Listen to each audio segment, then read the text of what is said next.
Shubi, ikaw yung pinaka-ano dito, bagito. I mean, ikaw relatively newcomer ka among the batch na to. Yung ano po? Parang ikaw yung pinaka-newcomer. Opo, ako po pinakabaguhan sa 10.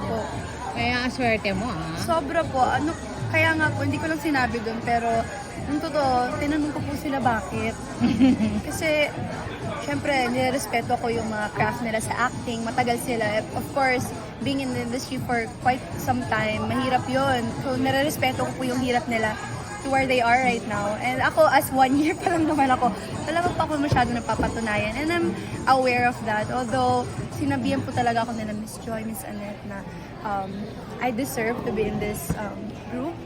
So, if they believe in me, why wouldn't I believe in myself? Oo naman. Pero ano daw meron sa'yo? Ano sabi nila? Oo. Um, Ano meron? I represent po kasi the masa. Not just the masa, pero siguro what makes me different and unique sa 10. Kaya nila sinama siguro because I'm a proud Cebuana. A proud Bantayan. I mean, island Bantayan girl. girl.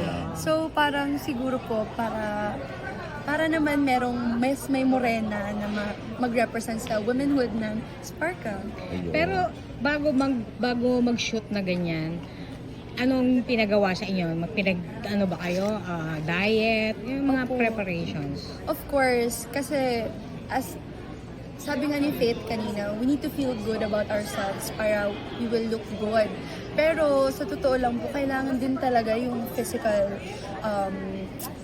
for example, preparation namin na mag-diet. Ako, nag-gym talaga ako kasi I know my body and I know what I'm capable of. Kaya siguro, kaya ko naman maging sobrang payat.